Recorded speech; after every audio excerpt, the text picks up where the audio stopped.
Check out Monorail.com, America's affordable investment app, made for conservatives who want to keep their hard-earned money with companies that share their values. Download the Monorail app today. Join Monorail. Have yourself a merry little Christmas. Make the Yuletide gay. Next year all our troubles I'm just will listening be and enjoying it. Welcome to the show, everybody. Dennis Prager here. Good Friday to you. once again as in olden days. Remember a rule that I recently brought to your attention, wrote a column on, devoted a fireside chat to. How do you know who's telling the truth between left and right?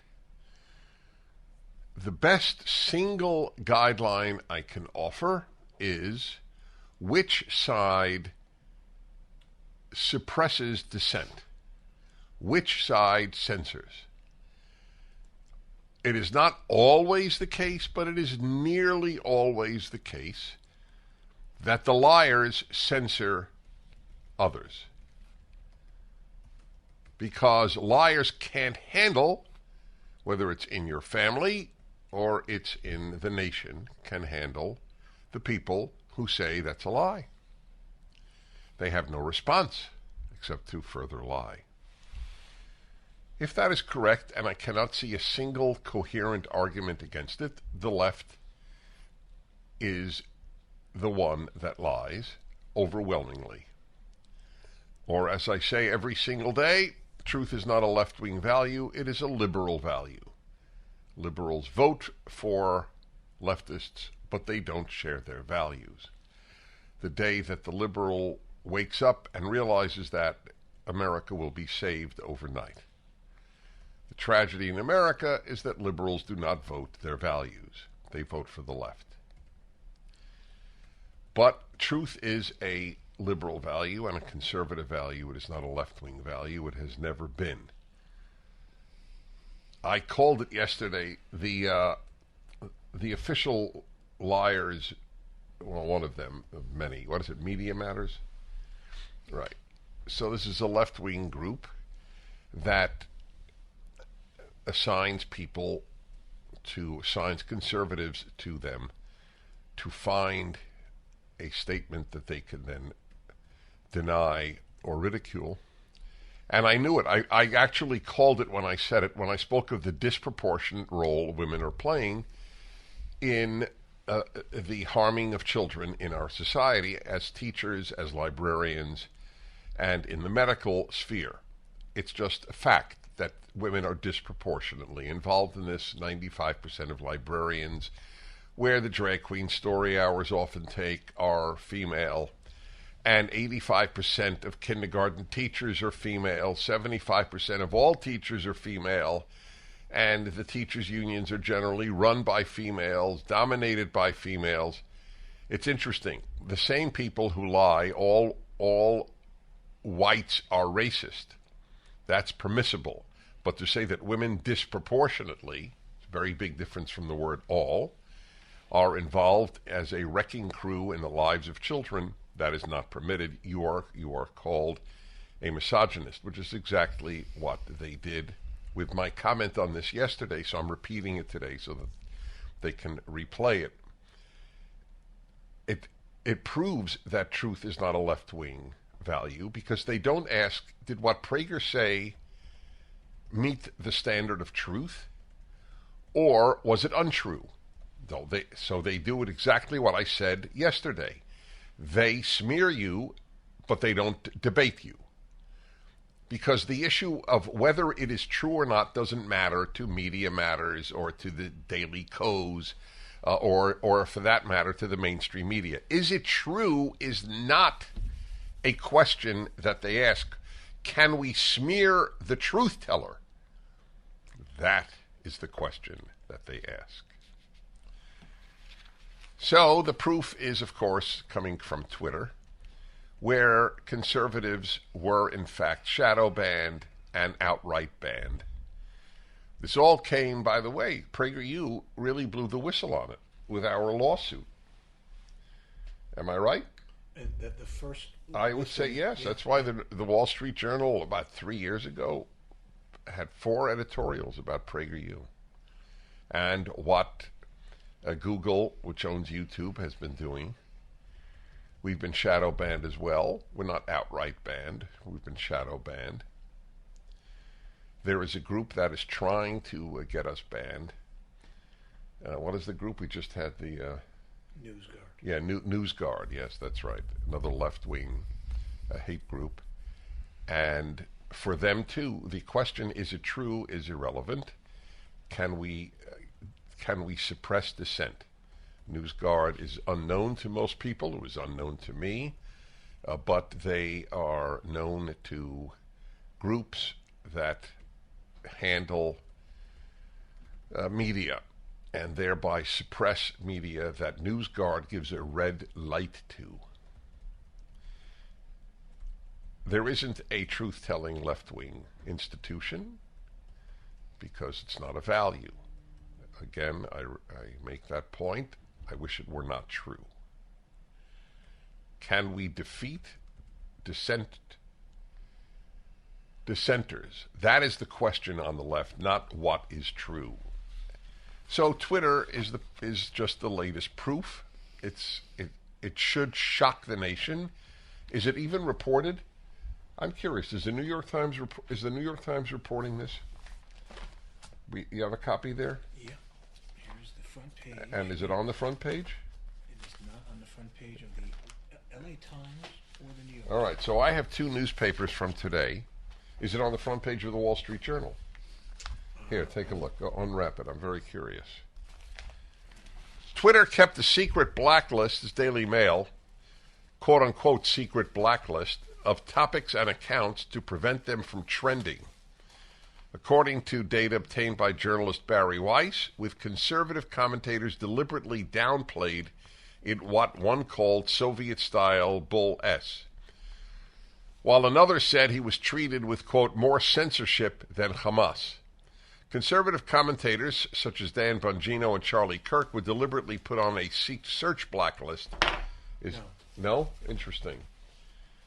So that is interesting. Look, you should all know the news division of the Wall Street Journal is barely more conservative than the New York Times. The Wall Street Journal is 2 newspapers. The editorial pages, opinion pages on the one hand and the news pages on the other, which is not surprising because the journalism schools produce these journalists and the journalism schools produce left-wingers. Now we have evidence to show that's exactly why my Twitter account the last couple of years has been down 95% in engagement. That was Charlie Kirk of Turning Point USA. Those who questioned the prevailing COVID orthodoxy of lockdowns and mask mandates, such as Stanford University's Dr. Jay Bhattacharya. Did we have him on? Yeah. That's what I thought.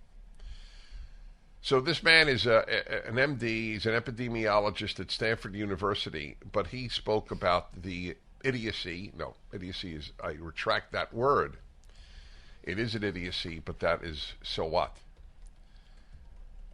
It was anti-science and profoundly harmful to society. The masks and the lockdown mandates. Stanford University Medical School Dr. Jay Bhattacharya argued that lockdowns harmed children, placed by Twitter on the search blacklist. Top officials such as Yoel Roth, the global head of trust and safety, you know what that even means? They come up with titles.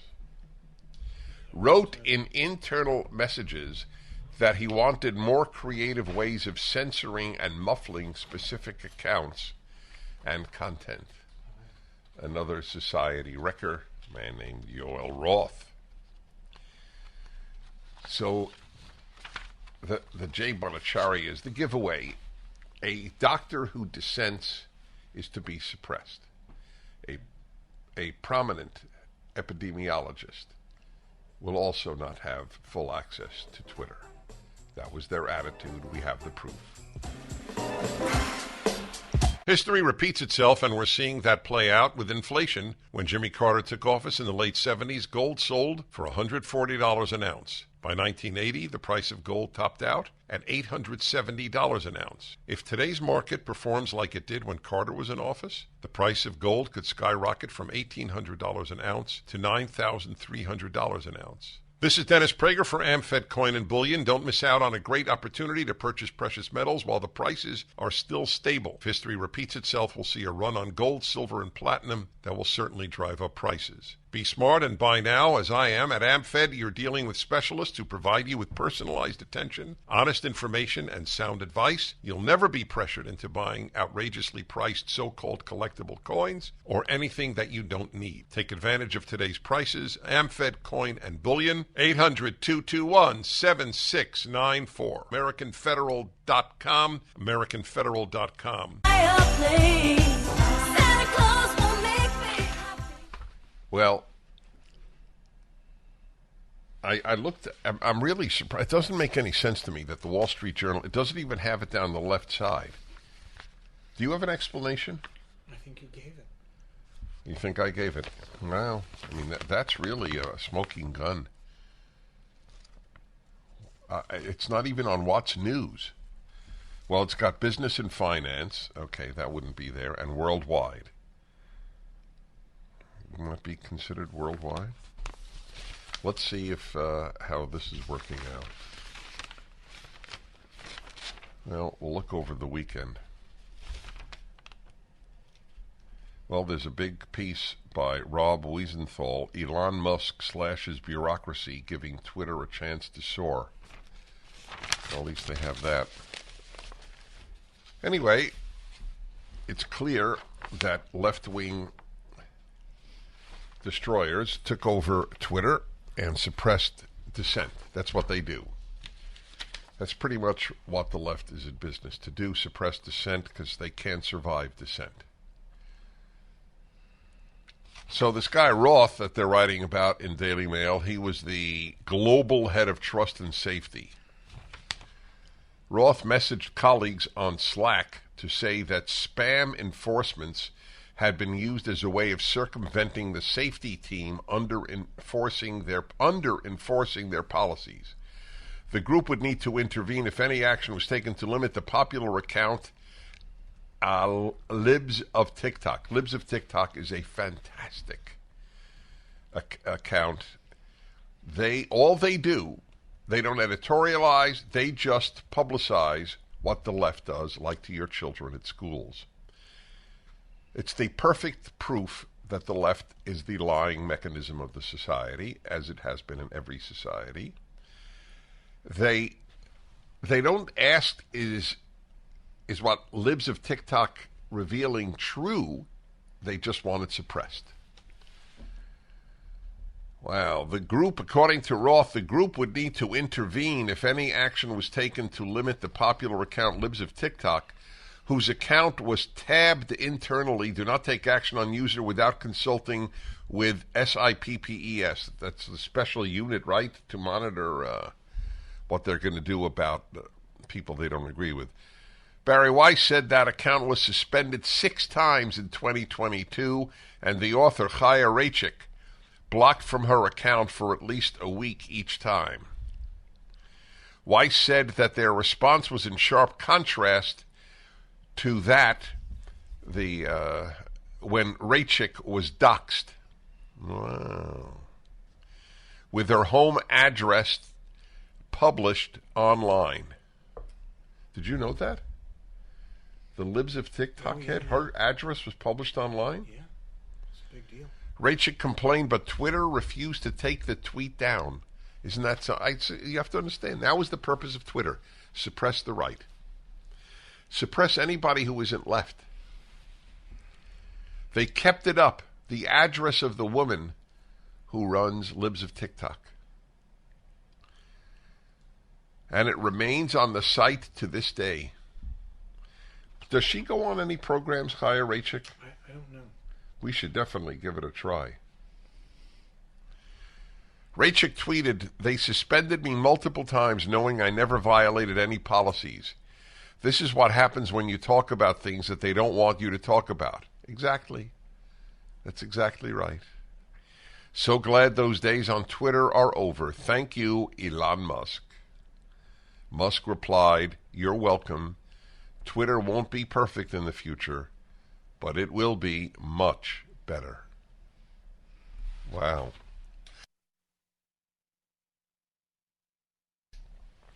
Weiss also singled out Roth for criticism, saying he was active in censoring accounts.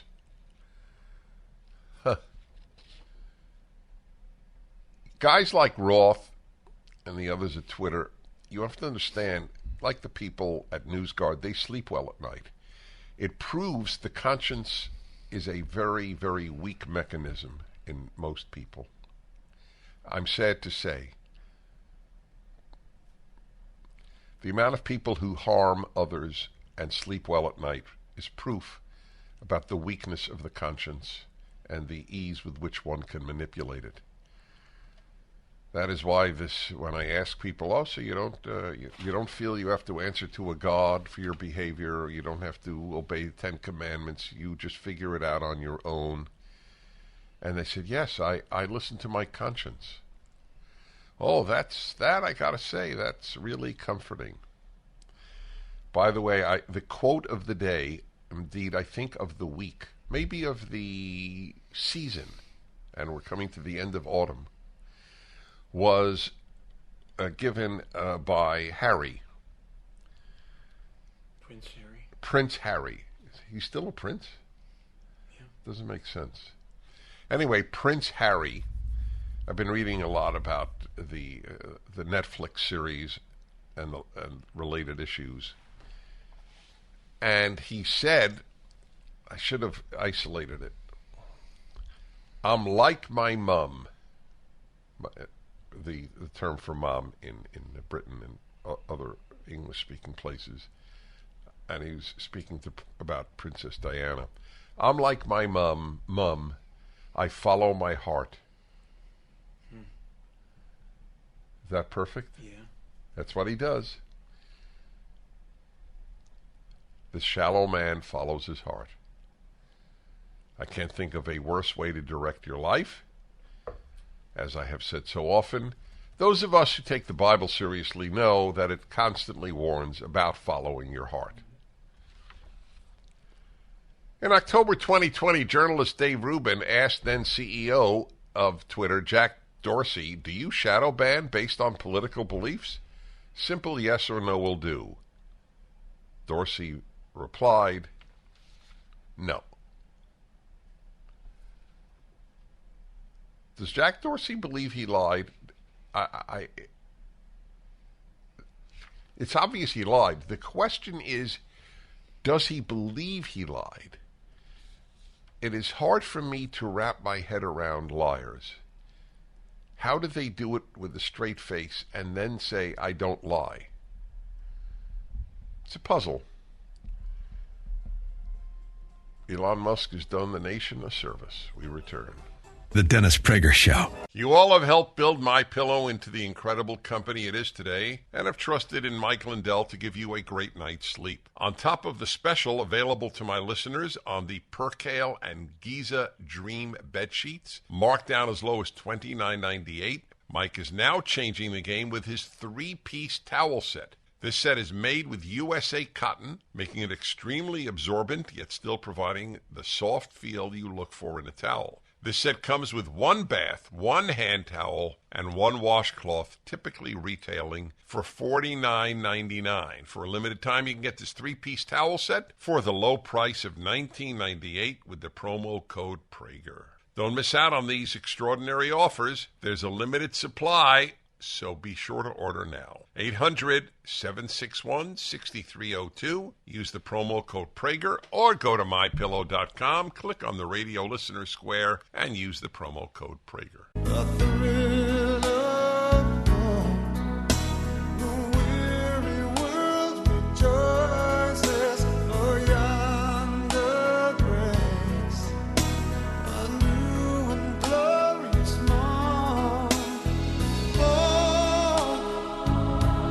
Hi, everybody. I'm Dennis Prager, and I welcome you back.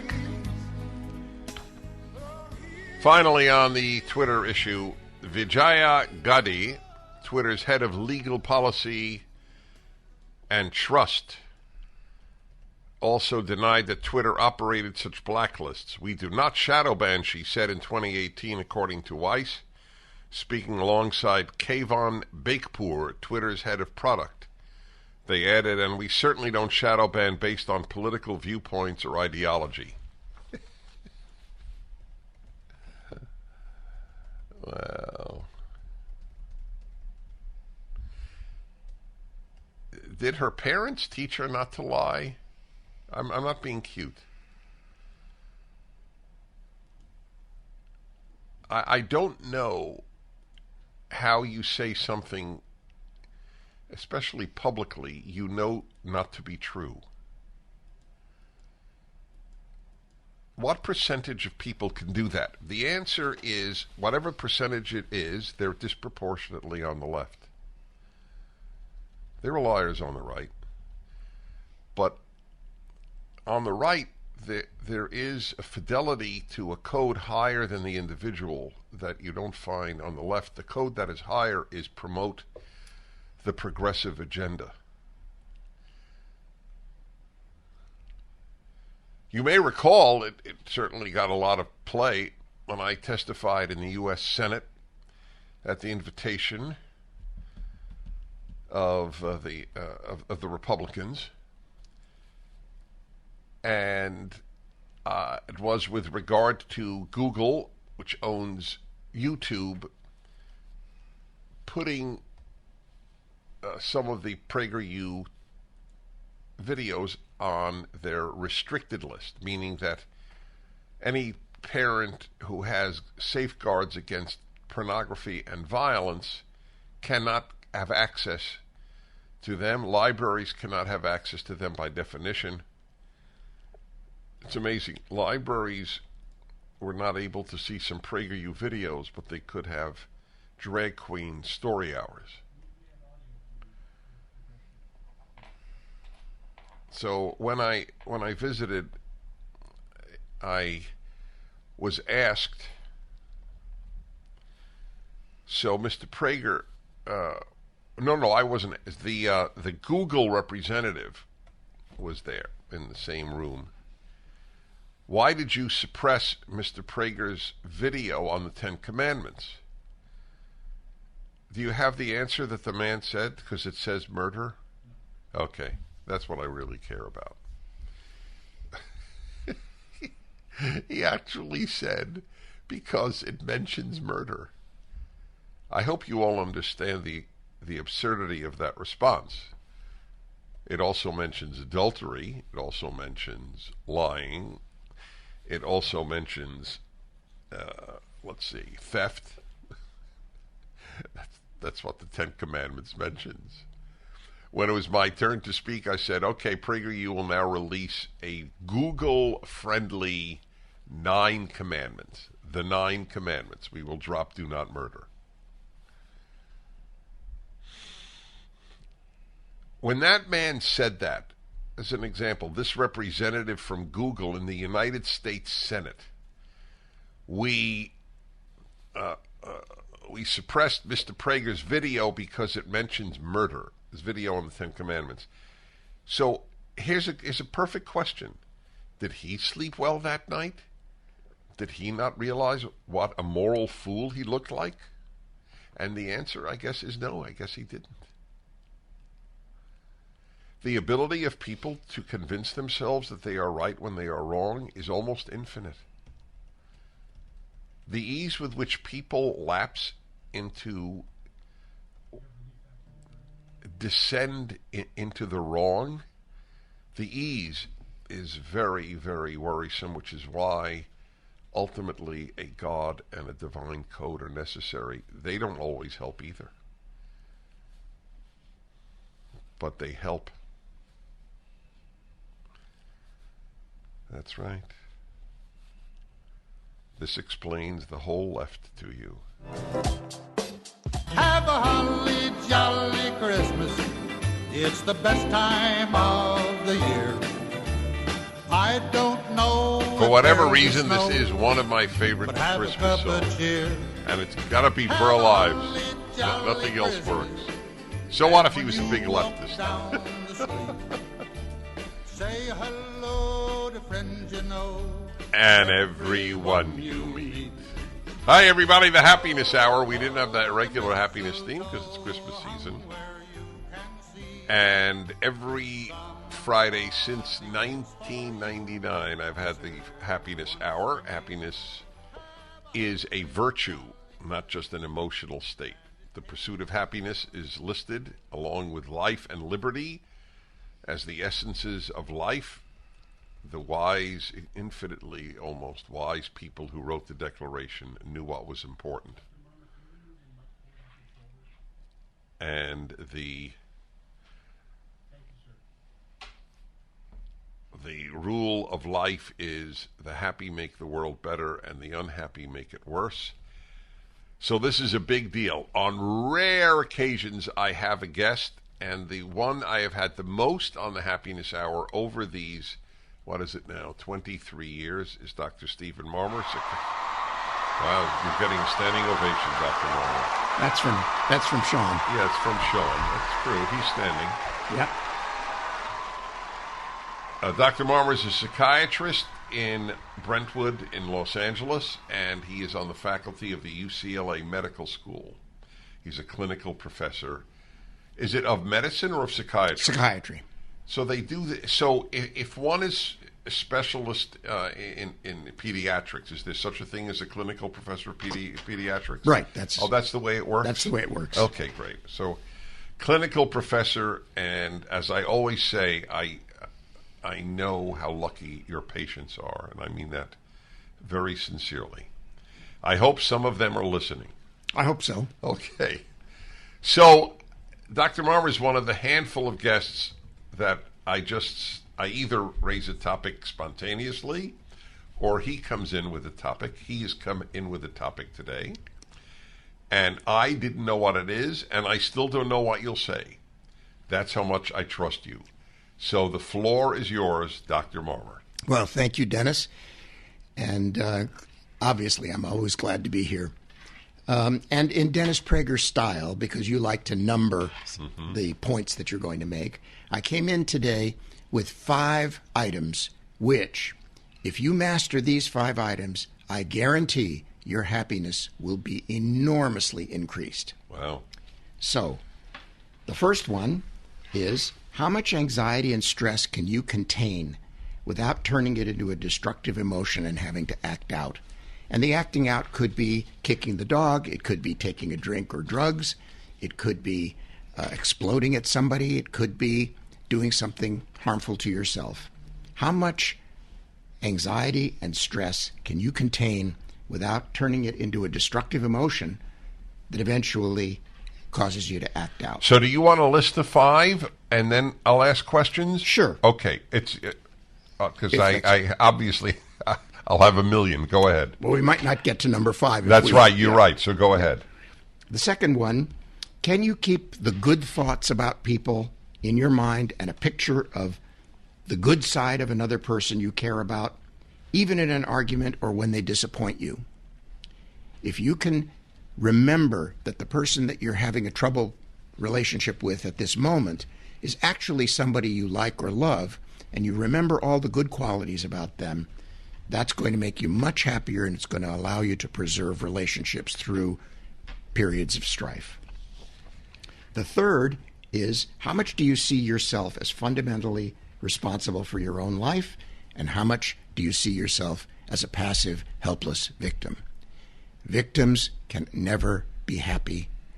Only those who feel that they have some autonomy, however large or small it is, even as Viktor Frankl would say, even in a concentration camp, if you don't emphasize the extent to which you are in charge of your life, you're not going to be happy.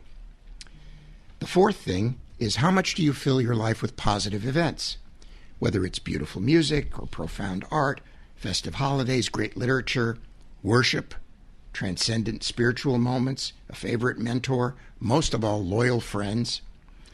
Such positive events not only build up a reservoir of happiness, but actually it's been shown that children who are deprived of sufficient number of positive events in their life have stunted brain development, and you can actually help people develop neuronal connections by providing for them positive experiences in their life. And by the way, we don't have to go very far to think of how these draconian lockdowns of the past few years I just wrote the word lockdown. have ruined our opportunity to have positive events, and why so many people are depressed and unhappy and irritable now. And finally, last but definitely not least, if you aren't grateful, you can never be happy. Gratitude is an absolutely indispensable ingredient to being happy. And yes, of course, we all have undeserved bad things happen to us. But if you are honest and you do a real inventory and you look at all of the undeserved bad things that happen to you and you compare them to the unearned good things that have happened to you, I can guarantee you the unearned good things outnumber the bad at least 10 to 1. In my life, perhaps even 1,000 to 1. And just to give a couple of examples, on no merit of mine, my grandparents migrated to the United States. That was an unearned good thing that happened to me. On no merit of mine, penicillin was available when, as a 2-year-old, I had pneumonia. And those are just a couple of That's a great things. example. Nobody would think of that because they always think about the specific done to them. That's right. But if you spend more of your time thinking about the unearned good things that have Your happened to you, grandparents moving to the United States meant you would be born, that's correct. given the Holocaust. That's correct. That's correct. So these 5 things, containing stress, don't split. In other words, remember the good even when you're upset with somebody. Agency instead of victimhood. Filling your life with positive events. And gratitude. If you master the majority of these, I guarantee your happiness will be increased. It's a terrific list. So let me pose the most obvious question I think anybody listening would. All right, let's say as you know me so well, I'm not an anxious person, thank God. So, number one, how much anxiety and stress can you contain without acting out is not an issue for me. We all have our own issues, but that's not one. But what if it is an issue for somebody? That is their nature.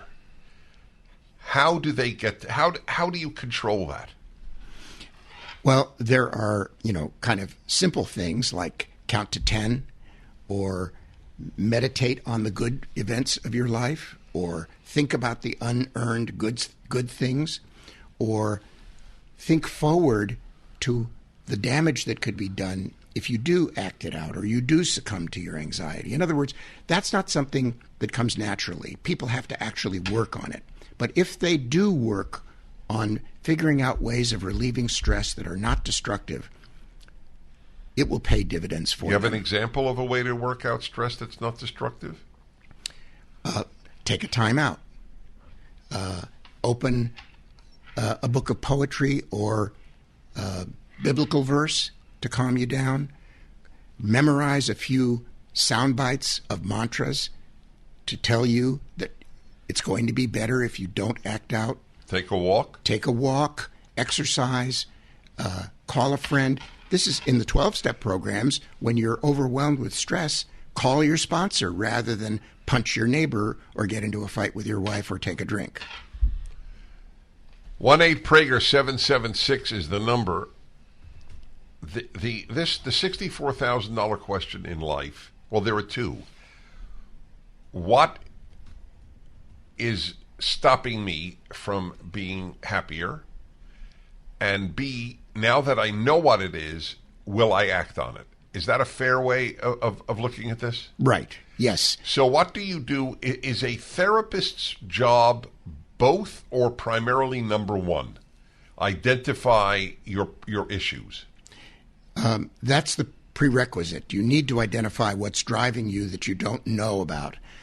Almost always, there's a force multiplier in your childhood that is adding oomph to the misery that you're having right now.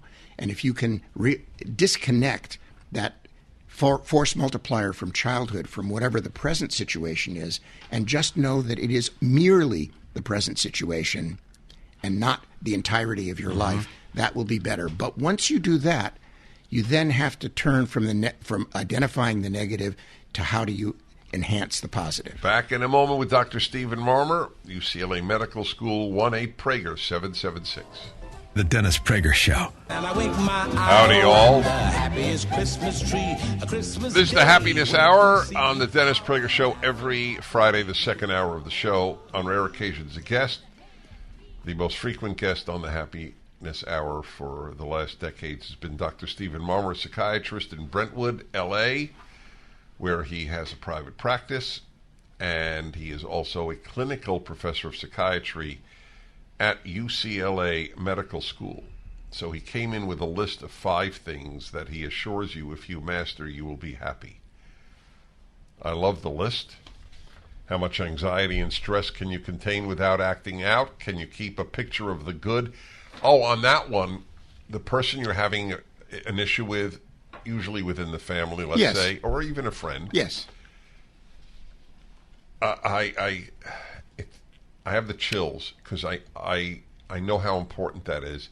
It's my way of putting that. Tell me if you would agree it's the same thing, just different words. Is please remember everyone is a package. Yes, and especially if you have a long-standing relationship. Yes, exactly. Then there's way more good in that, and you mustn't forget all the good in another individual. Just because at this moment you're having... Right, and if you can't remember all the good, get a new friend.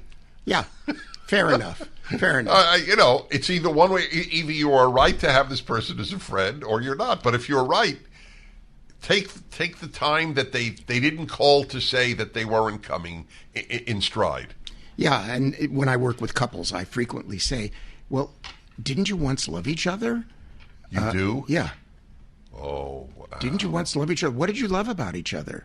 Did those things completely disappear just because you're arguing about such and such? And you have found that to be a helpful question? Yes. That's real. Oh my God! What you must see in your room. Indeed. Yes. Oh wow! What a question. Whew. You caught me off guard. Third was, how much do you see yourself as responsible for your life, and how much do you see yourself as a victim? Listen, with me, you can't be happy if you think of yourself as a victim. So I know somebody. Well, what would you say? I know somebody, and it's almost incredible to me, who will not speak to a parent. It's not my child, just for the record, thank God. And what he raises is that all the bad things, and I don't mean none of them are abusive, but the bad things he remembers from when he was 7 and 8 and 9 and 10. Is that common? Sadly, it is far too common. And right now, I know of several families in which that's the case. Right now. And OMG. It's very painful. And, of course, that kind of number 2 and 3 sort of go together, because if you feel that you've been a victim of your parents, then you only remember the bad. You don't remember any of the good. And you also don't see yourself as responsible for making your life better. Okay, they did this or that or the other bad thing to you. Okay, maybe it did happen, maybe it didn't happen, maybe it's an exaggeration. Now what are you going to do about it? Do you have any responsibility for the way you make your life today? If you don't feel that you have any responsibility for the way you make your life today, how can you possibly be happy? Excellent. Also, since you say that is common, which drives me crazy, do these people really believe that if God made a list of all the good things the parents did for them and all the bad things would outweigh the good? I don't think they think about it that way. But if you did challenge them, I would hope that they would that gets back into gratitude. Are they capable of being grateful for all the good things that have happened? They are interrelated, these things. And unfortunately, all the good things that happened to us, we assume we were entitled to. And, like, are we grateful that that the air is clean? Are we grateful? I remember hearing once George Burns got his friends to roll over in laughter when he would meet them at the country club, and he would say, "You got to try the water. It's really delicious." And they would laugh, because why would anybody think to be grateful that the water is delicious? Right. But if we did that more often, we would be happier. And if we did that more often with our parents, we would realize that a lot of the things they did, the sacrifices that they made, the fact that we had a roof over our head, the fact that we had meals, the fact that they encouraged us in various ways, that would rise to the top, and the other things would go to the bottom. I'm going to ask you the giant question that is true for all 5 things, and it's been gnawing at me in my thinking of what I call ultimate issues. All of these 5 presuppose that people have free will. I can choose not to act out. I can choose to see remember all the good this friend did, and not just be preoccupied with this bad instance. So, if anybody has thoughts on free will, it would be a therapist, because you see that's what you deal with. What, in a nutshell, because this is as much philosophical as scientific, but it's both. How much free will do people have? A considerable amount if you think about it in terms of compound interest. I can't choose to have been born in a different century or to have had different parents. I can't choose as an adult to be 3 inches taller. But I can make little teeny tiny choices, which, one leading to another, over time make a difference. So another 12-step phrase there are great wordsmiths in the 12-step programs. You might not be able to choose your illness, but you can choose your cure. You can choose your recovery. So in little tiny ways, you can choose. You can choose to bite your tongue. You can choose to count to 10 before you lash out. You can choose to acquaint yourself with good literature. You can choose to find a good therapist. You can choose to go out and exercise. You can choose to decline that third drink. And those choices, by compound interest, one leading to the next, each time you choose something good, a variety of better choices opens before you. Here's a toughie for you. What's your batting average with patients, getting them to master their life?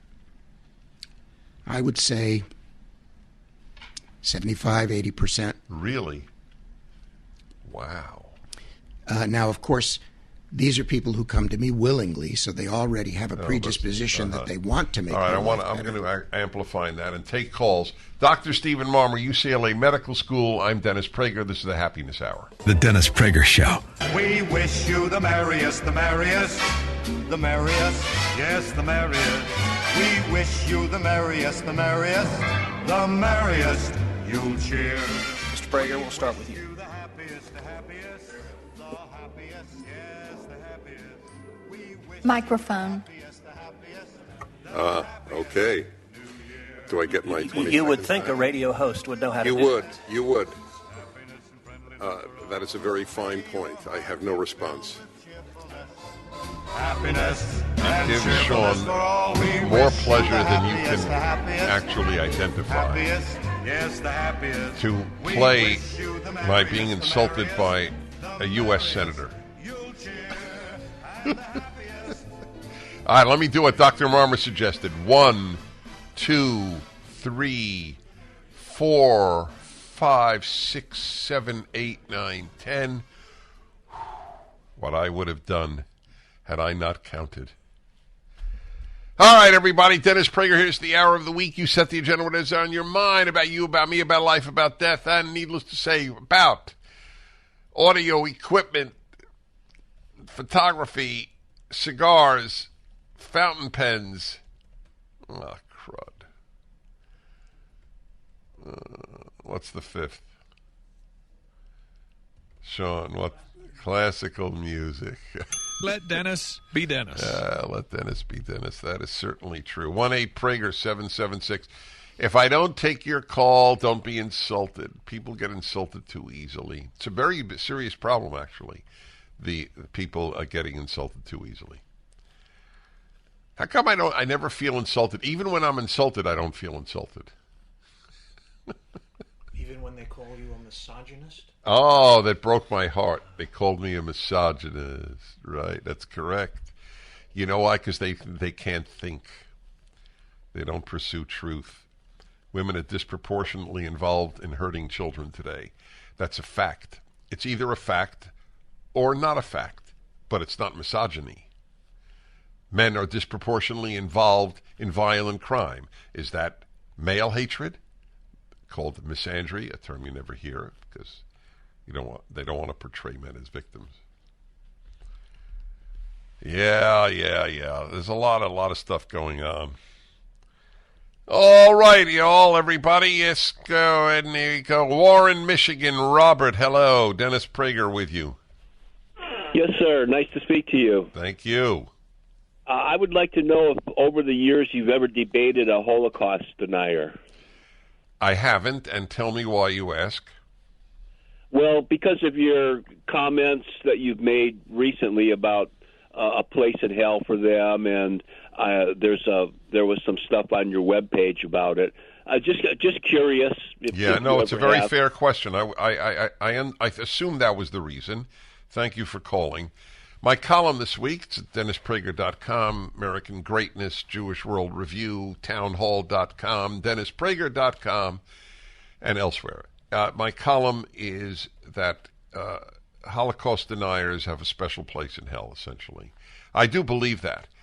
And I made the point in the article that, in the column, nobody denies the mass murder of Ukrainians by the Soviets called the Holodomor.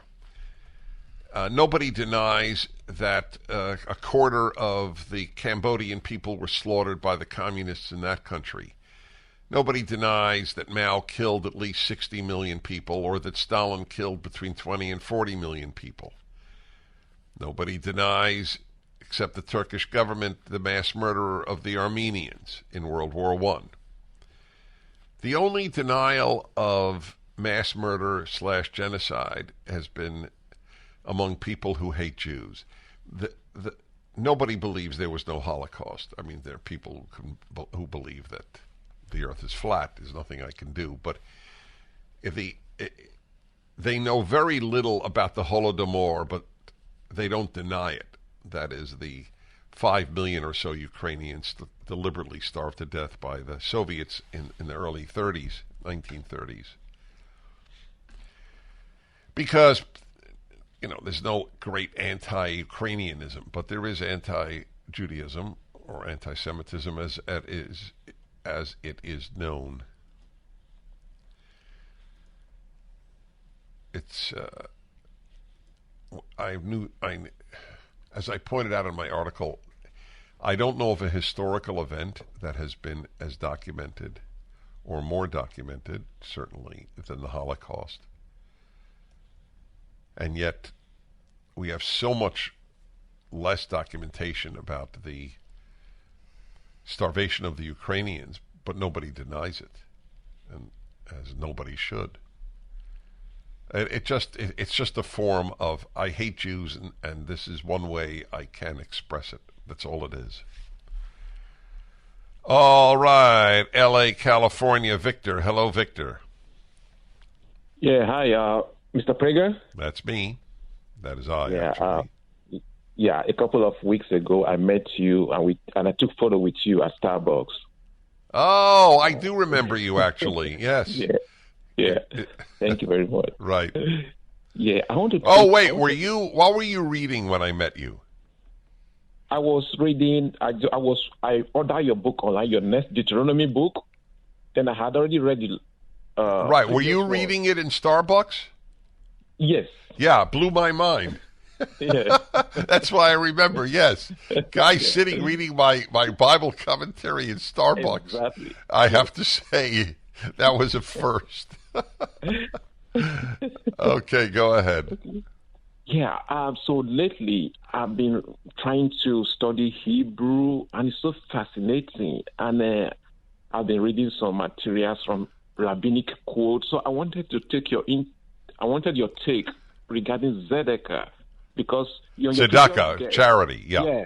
Yeah, because your previous guest said when you give, you get happy, and both the receiver and the gifter. So I was reading some rabbinic book that Tzedakah could even make you happy. Could even make you rich. So I wanted your take, your deep knowledge on Hebrew take on Tzedakah. Well, yes, it's a very, very interesting question. Victor, I'm thrilled you called, and you made my day when I met you. You made my day every day. Oh, is that something? It's a great feeling. I think I forgot to say on the air. I'm pretty sure it's from West Africa. Anyway, you will all find this of interest. Why I said it was a very good question. The Hebrew word for charity, the biblical word, tzedakah, actually means justice. It has come in later Hebrew to mean charity. Did you give tzedakah this year? How much tzedakah did you give? That is a common statement that Jews would make. Or, I gave X to tzedakah today. But actually, the Hebrew word for justice is tzedek. The feminine of tzedek is tzedakah. So it's not exactly justice, because justice is the masculine form of the word. The feminine form of the word is also sometimes translated as righteousness. But it came to be charity. So the point that is worth making is it's not just to deprive the poor of some help. There's a very interesting list made by the greatest Jewish thinker, Maimonides, in the 12th century, of the levels of tzedakah a person can give. And according to him, and not only according to him, the highest level is to make it possible for this person to support himself. The highest form of charity is to produce a person who doesn't take charity. If that's what we call wisdom. There is no wisdom today because there is no Bible today. Where do people get their wisdom from? The New York Times editorial page, or their woke teacher, or some other nefarious force. So it is a crisis of wisdom. But that is the highest form of charity. And this is 1,000 years ago listed. And what is our phrase? Teach a man how to fish. Well, what is in English we have a phrase that it's something to the effect it's not giving a man fish, it's teaching him how to fish. This is well known as the highest form of charity. Coming to rely on charity is the lowest form of charity. It's sometimes necessary, but that's the case. By the way, religious people give more charity than secular people. That's not an opinion. That's a fact. Back in a moment. The Dennis Prager Show. It's time for play. It's a whipped cream day. I wait for it to hold you round. Those are marshmallow clouds being... Happy, Sean? It's very easy to make Sean happy, by the way, which is a very nice trait. It's also very easy to make him angry. See, I couldn't leave it with just a compliment. I'm so sorry. It's terrible. I can't control myself. Remember, when men insult each other, it means they love each other. Okay, just want you to know that. It doesn't hold true in this case. All right, let's go on here.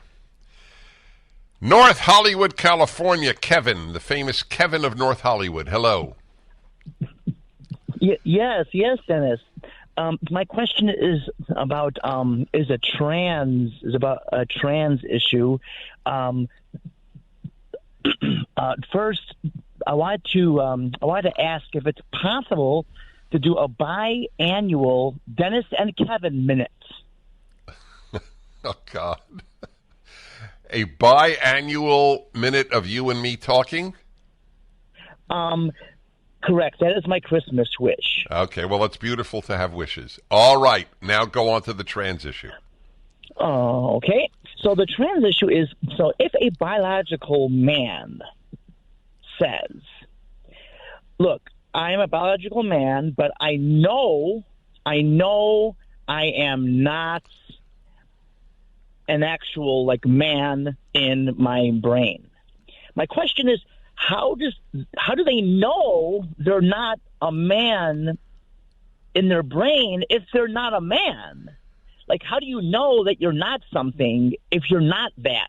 See what I mean? I think I do. So I have that question too. A 16-year-old girl says she's a boy. How does she know that? Given that the brain of a girl, the physiological facts are different chromosomes, different hormones, different brain. I mean, it's just a fact, male and female. She has a female brain. She has had only female experiences. And, of course, if she's 25, she has, well, not even at 16, she has a female body. But she knows she's a man. She doesn't even know what she's saying she knows she is. By the way, the irony of the left, because the left doesn't think coherently, and I believe that literally. They have been teaching since I was in college, since I was in graduate school, that men and women are basically the same. So if men and women are basically the same, why is it trans anything? I'm just becoming the same with different parts. So obviously, the people who most believe in trans also most believe that there's no difference between men and women. So you can't have it both ways. Either there's a very big difference between men and women, or there's no such thing as trans. It doesn't matter. Because if you challenge them, Twitter, until Elon Musk took it over, would have suppressed that tweet. And obviously the same thing holds for Facebook and Google and all the others. San Diego, California. Jeffrey, hello. Hello, Dennis. I live in California, and I'm starting to feel, in California and the United States, I'm starting to feel, and I don't want to be dramatic, like I'm living in Sodom and Gomorrah. Because California, we just recently passed a proposition, the abortion proposition, which allows a woman the unlimited right to abort her baby, even though the baby is 100% viable, right before the day of birth, if possible. And I don't know why people voted for that in particular, unless they, A, were morally evil, or B, they were ignorant of the language, didn't understand what it meant. And then the other thing that's got me discouraged is this congressional vote with a lot of rhinos voting for enshrining same-sex marriage as the law of the land now. And I'm just getting very discouraged as far as what kind of society do we live in. Well, you're one of tens of millions in the United States, maybe 100 million, maybe more than 100 million, who is discouraged.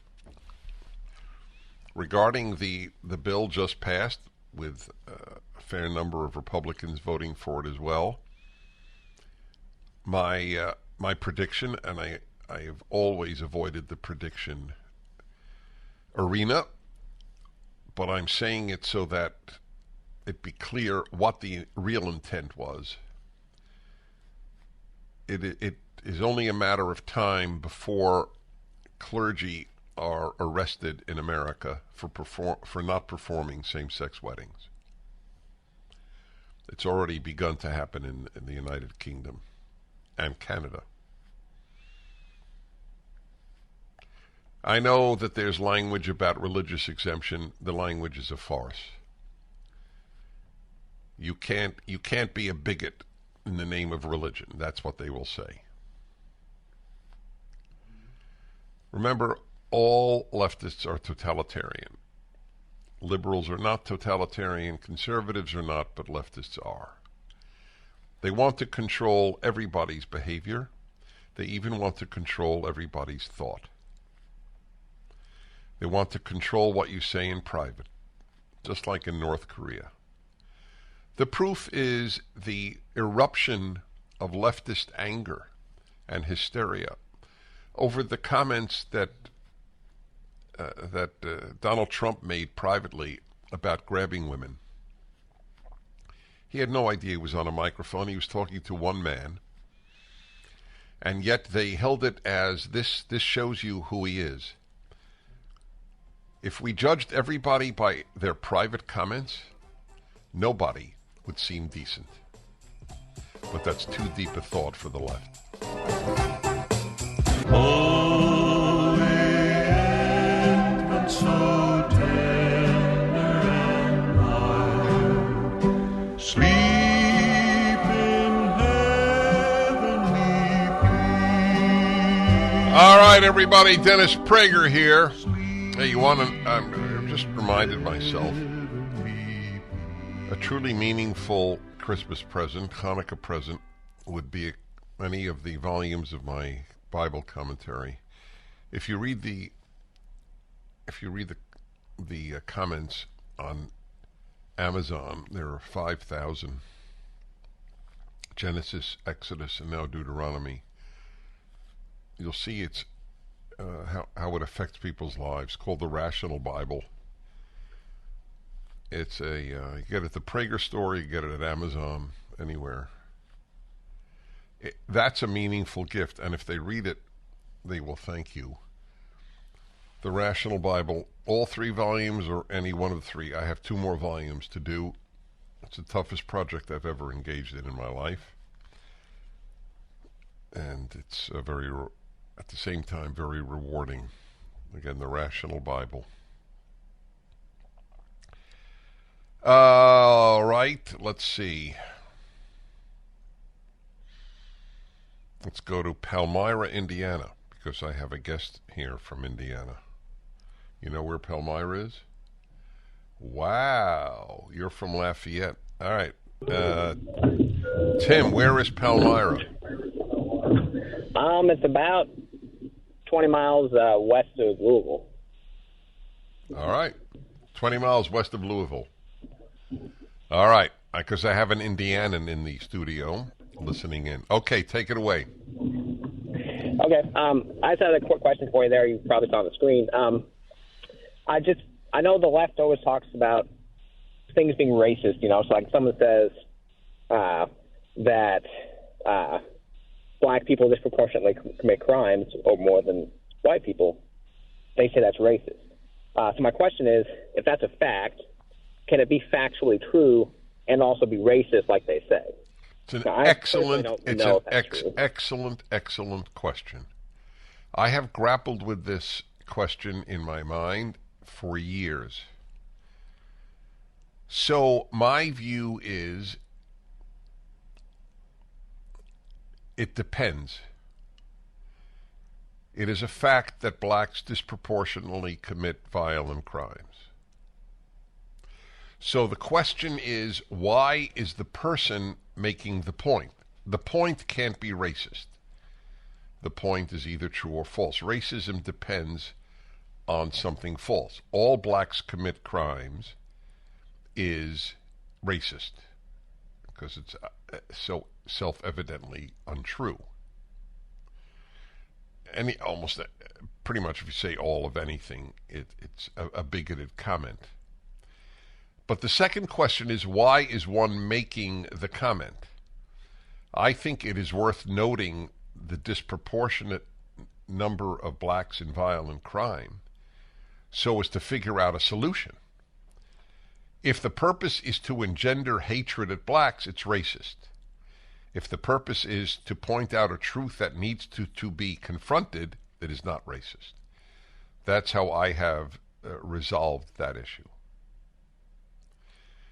A guy once called me and said, Jews control Hollywood. A not uncommon statement against Jews. So it's partially true. Jews are, in fact, disproportionately involved in Hollywood. That's true. So I asked the guy, I said to the guy, to his shock, I said, "You're largely right. What is your point?" And he had nothing to say. He had no point.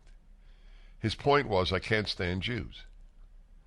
And that's what I said. What is your point? Okay, so fine. See, what is your point if you point out blacks are disproportionately involved in crime?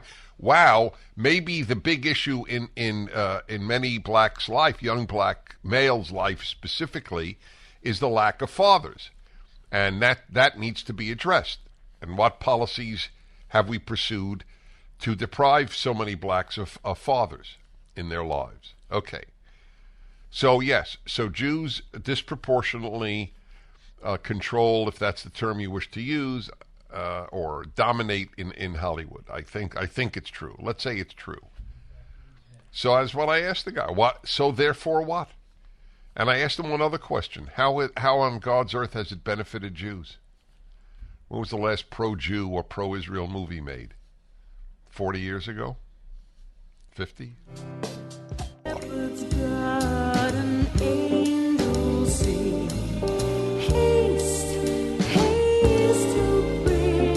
Hello, y'all. Dennis Prager here. A reminder of the Angel Tree campaign. Get a kid a gift and into religion, if possible, or at least an experience of it. But a gift from a parent who's in prison. Got 1.5 million kids in this country with a parent in prison. This is a beautiful way to reach out. Dr. Marmer, the psychiatrist, he confirmed my belief that you're happier when you give charity. Anyway, the banner for the Angel Tree campaign is up at DennisPrager.com. Please click on it. Remind these children that they are never forgotten. And now to your calls. Let's go to Dan in Inver Grove Heights, Minnesota. Hello. I want to know what you... Hello. Yeah. Can you hear me? Yeah. I want to know what you think of the idea of leaders of the Orthodox Jewish religion coming out forcefully and stating that we will never mock the Torah, we will never mock the Ten Commandments, we will always require that we are respected regarding our free exercise of our religion, and we will never perform the oxymoronic phrase of a same-sex marriage, which doesn't exist. It could be a civil union, yes, but not. Marriage is sacrosanct between male and female only. Well, all right, so there's a larger question here, and that is Orthodox Jews, specifically Orthodox rabbis, generally speaking, speaking out on issues, and most don't. And I am very sad about that. Most of any group is not speaking out today. And look, you've hit a very sensitive arena in my life because I'm a religious Jew. And if religious Christians and Jews don't express what needs to be expressed about life today, if they can't come out and even say it is a gigantic lie that men give birth, And if you have to be a religious Christian or Jew to know it's a lie, that's a major advertisement for a religious life.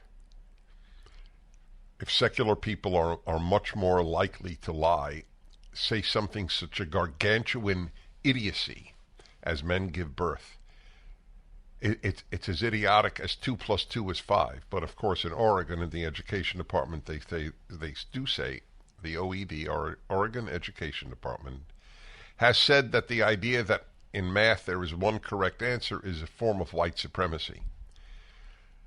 Truth is not a left-wing value. I tell you that every day, more than once a day, because it comes up regularly. But my disappointment in religious Jews and religious Christians is deep. Most of them were sheep-like during the irrational, illegal, and evil lockdowns. Oh, yes. The secular authorities tell me that I can't have people come to my synagogue or church, and I will, of course, listen to them. It turns out that they were wrong. Sweden proved that they were wrong. Secular Sweden, I might add. So, what can I tell you? A disproportionate number of the dissenters for good have been religious in America. So I'll say that. But still, most have kept silent because they don't want to be thought of as bad by the New York Times any more than secular people do. All right, let's go to more of your calls. Los Alamitos, California. Is your name Tino? Is that correct? It's Tino. T-I-N-O. T as in Tom. Gotcha. I was right. Tino. Hi. Hi, Dennis. Dennis, you talk about courage, and I wanted to give an example of when you showed tremendous courage. Back when you were at KBC, they were bought out by Disney. There was a new radio person in charge. I believe it was a female. You came on the radio one day after a intense meeting. And how do I know it's intense? Because you're transparent. And they were pressuring you to talk about Monica Lewinsky. You said you would not do it. And you said that your listeners didn't want to talk about Monica Lewinsky. When you signed off, something along the lines you said that if you weren't back the next day, we would know why. Well, I remember saying to myself, he's risking his job, standing up for what he believes in. That was tremendous courage. I'm amazed you remember it. Thank you. I don't sleep well if I'm a coward. Most cowards sleep well. Look at college presidents. But I don't take that much credit for it because I rather sleep well. I have a selfish reason for exhibiting courage to the extent that I do. As I said earlier in the program, the left proves the ease with which the conscience can be mollified. Back in a moment. Our newborn king to see.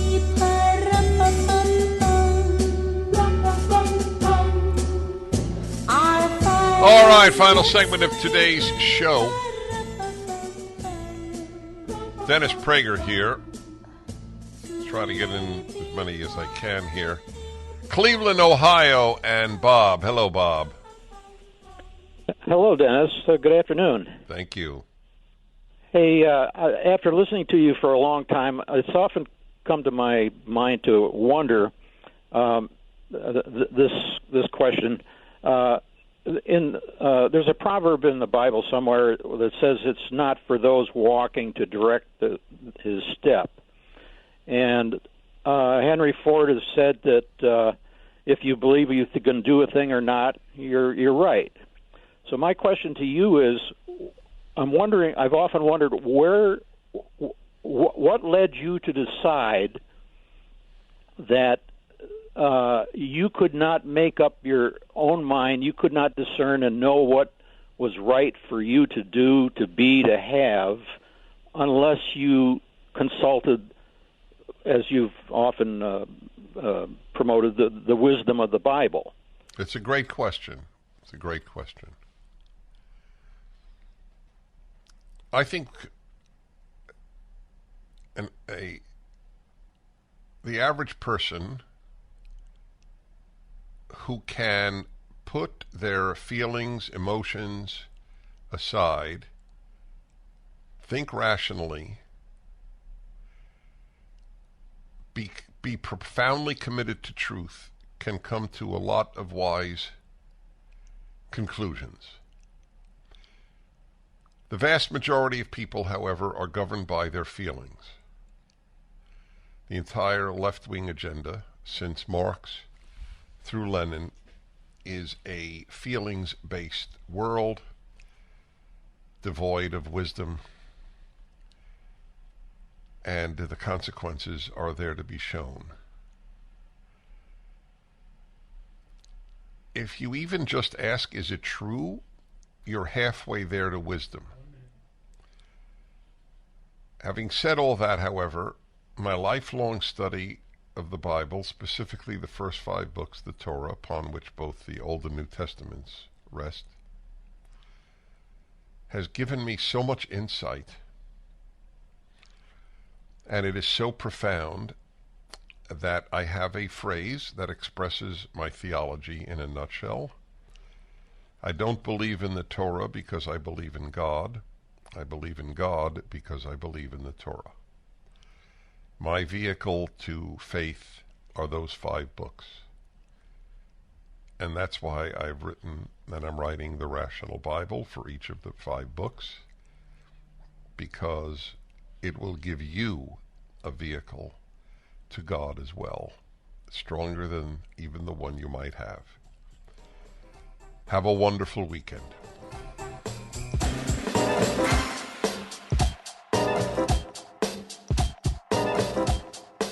Dennis Prager here. Thanks for listening to the Daily Dennis Prager Podcast. To hear the entire 3 hours of my radio show, commercial-free, every single day, become a member of Pragertopia. You'll also get access to 15 years' worth of archives, as well as the daily show prep. Subscribe at pragertopia.com.